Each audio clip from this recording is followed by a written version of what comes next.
देखो दो बातें हैं, एक वो परिणाम होना और एक उस परिणाम में उपादेय बुद्धि होना।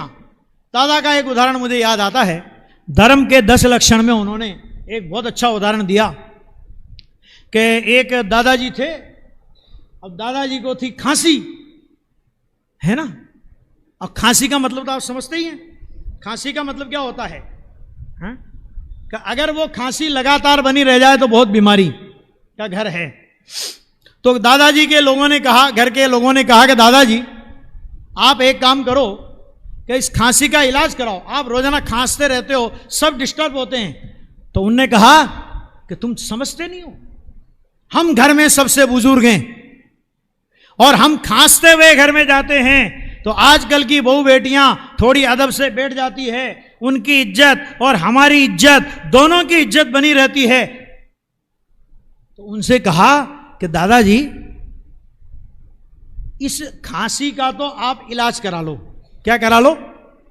खांसी का तो आप इलाज करा लो, और बहू बेटियों के लिए खांसना है ना, तो उनके लिए नकली खांसी लिया करो।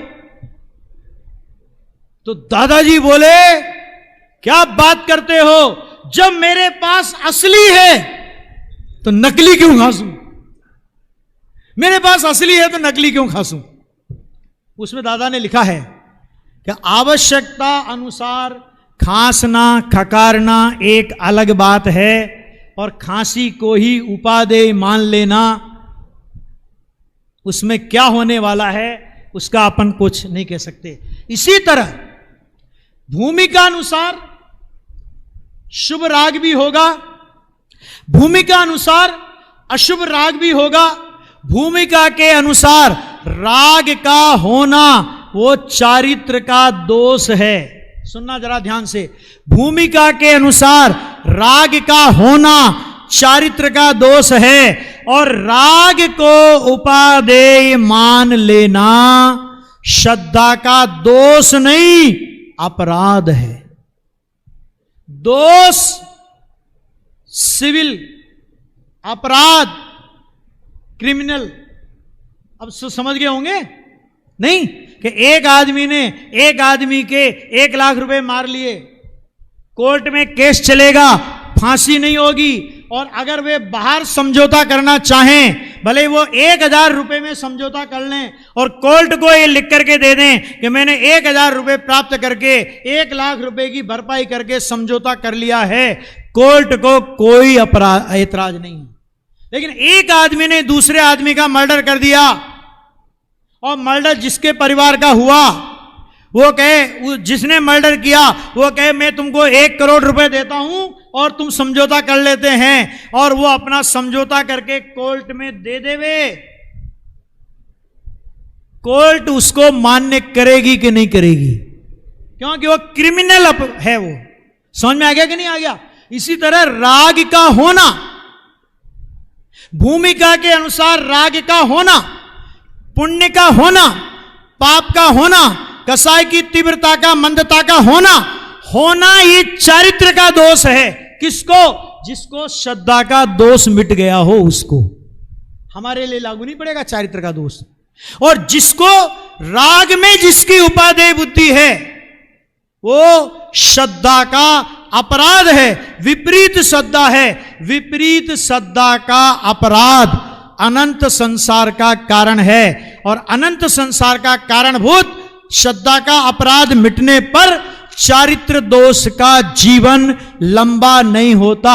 इसलिए हमें सबसे पहले श्रद्धा के अपराध को मिटाने का प्रयत्न करना चाहिए। गुरुदेव श्री बोलते थे, सबसे पहले दर्शन मोह को अर्थात मिथ्यात्व को मिटाने का पुरुषार्थ करो। मिथ्यात्व के मिटने के बाद चारित्र मोह का नंबर आता है। लेकिन हम मिथ्यात्व की परवाह किए बिना चारित्र मोह के अपराध को यदि मिटाना चाहें तो वो क्रम भंग उपदेश है। जैसे कि एक व्यक्ति ये कहे कि साहब मैं आज से रात्रि में पानी पीने का त्याग करता हूं, कि ठीक है हम आपके इस भाव की अनुमोदना करते हैं, लेकिन साहब एक बात मेरी सुन लीजिए, क्या कि रात्रि के भोजन बिना मेरे को चलेगा नहीं।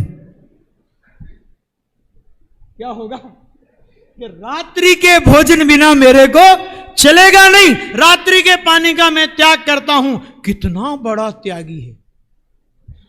और इसके लिए मैं तो एक और खतरनाक उदाहरण देता हूं, वो ये कि एक आदमी कहता है कि भाई साहब मैंने बिल्कुल प्रतिज्ञा कर ली, जब भी पानी पीऊंगा छान के पीऊंगा, छान के नहीं पीऊंगा, प्रासुक करके पीऊंगा। तो प्रासुक करके पानी पीना, छान करके पानी पीना अच्छी बात है कि नहीं? बोलो बोलो, अच्छी बात है। लेकिन वो कहता है महीने में एक बार मदिरा पीऊंगा। अब बोलो पानी छान के पीने का क्या हुआ? कि पानी छान के पीना बहुत अच्छी बात है, लेकिन पानी छान के पीने के पहले मदिरा का त्याग होता है। पानी छान के पीता रहे और मदिरा का सेवन करता रहे कि ऐसा नहीं चलेगा। श्रद्धा का दोष बना रहे और मैं चारित्र के दोष का अभाव करता हूं और मैं धर्मात्मा हूं। जैन शासन कहता है हम तुम्हें धर्मात्मा मानने के लिए तैयार नहीं। आया? यही बात है यहां पर कि पुण्य और पाप इसकी एकत्वता, इनका एक बना मानने से पुण्य और पाप में भेद मानने की, पुण्य में धर्म मानने की, पाप में सुख मानने की बुद्धि का अभाव होने से मिथ्यात्व का अभाव होता है। लोग कहते हैं अगर हम पुण्य को हे मानते हैं और हे मानने के बाद भी पुण्य प्रणाम करते हैं कि ये तो मायाचारी हुई। मैं कहा मायाचारी नहीं हुई, हे मानना ये श्रद्धा की बात है और परिणाम का होना ये चारित्र का दोष है। मैंने कहा भाई आप ये बताओ, एक उदाहरण देके बात पूरी करता हूं कि मान लो अपने को कोई बीमारी हो जाए और बीमारी हो जाए और अपन डॉक्टर के पास जाएं और डॉक्टर अपने को 10 तरह की दवाइयां लिखे, तो आप दवाइयों को उपादेय बुद्धि से खाते हैं कि हे बुद्धि से खाते हैं? बताओ, उपादेय बुद्धि से खाते हो कि हे बुद्धि से? कि हे बुद्धि है तो खाते क्यों हो, और खाते हो तो हे बुद्धि कैसे है? कि हे बुद्धि की धारा भी चलती रहती है और दवाइयों का सेवन भी चलता रहता है।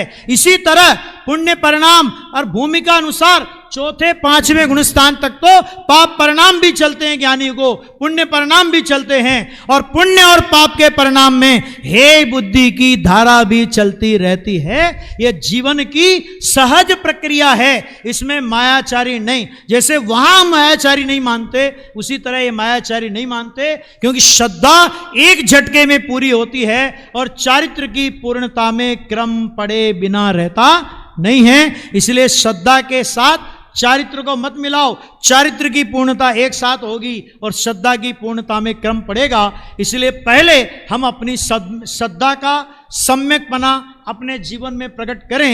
अनंतानुबंधी का चारित्र दोष तो उसी समय जाएगा और बाकी जो चारित्र दोष रहा उसका भी दीर्घकालीन जीवन नहीं रहेगा।